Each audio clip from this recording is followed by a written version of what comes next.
Hi, I'm Rich Tannis. And I'm Rod Tannis. And we're the Rctwins. Yes, we are.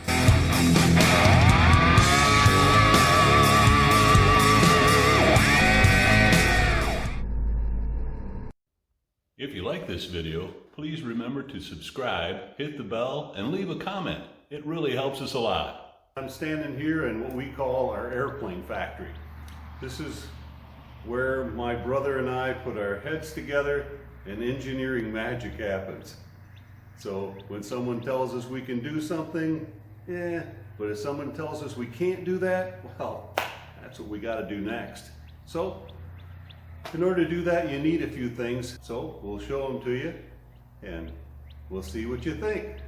This is our saw and sander kit here. I made this up out of that Mini-Tech material.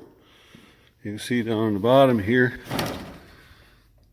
I got a pair of these small vacuums and where I'd put saw blades, things like that. So it also has this drum sander, which is rather nice because you can finish sawing something, come right over here, smooth it up, drop it in a hole, do a radius.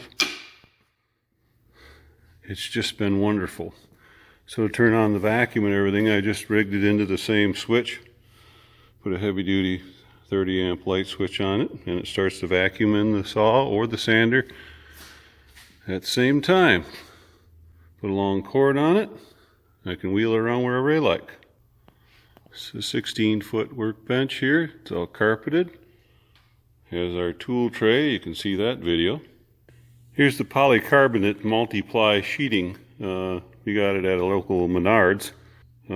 Somewhat lightweight, and it spreads the light out quite a bit. So you see how the light comes through those panels rather nicely. That's a 6-foot deep and 12-foot wide shelf and a 12-foot by 6-foot elevator. And there's some in the back up there too. Here's the upper shelf in the back that you didn't see. This Pawnee doesn't look very big in there, but it's a 130-inch wingspan. So on the elevator, it's our Contra Spitfire. Focke-Wulf 190. And a big 310. Vintage airplanes on our elevator. Up to the flight deck. I mean, everybody's got an elevator, don't they?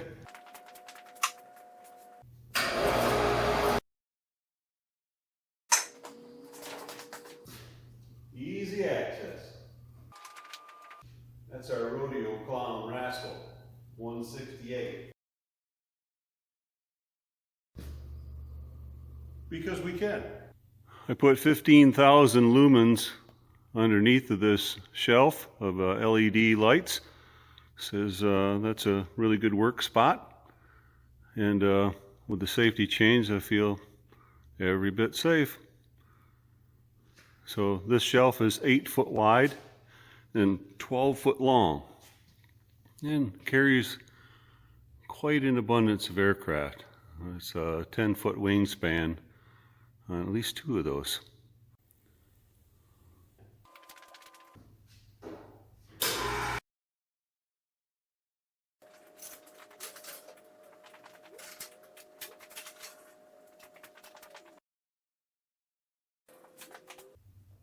There it is, easy access, and once we have what we want loaded up on it, we'll just hoist it up and out of the way. And there's about 8-foot clearance underneath. Now you notice it's mounted on an incline, so all I needed to do was put a hoist on that end and just pull it back up the hill.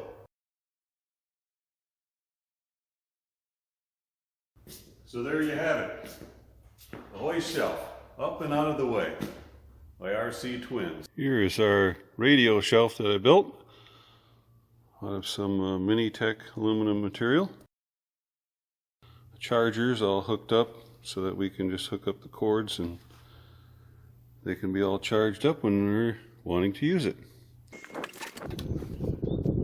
you're going to have remote control airplanes and have a runway on your property, you got to have a chase vehicle, because if you don't, you're walking. Nobody wants that.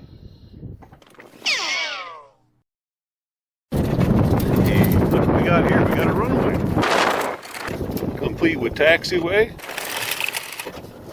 secondary taxiway, and a 400-foot main runway. Imagine having to walk all of this. Wow. The end of the runway with a grace period here, about 150 feet of grass. There's your southern approach to the north. In order to get a good lineup with this runway, it has to have an approach beacon that we put in this tree right here. Talk to Richard about that.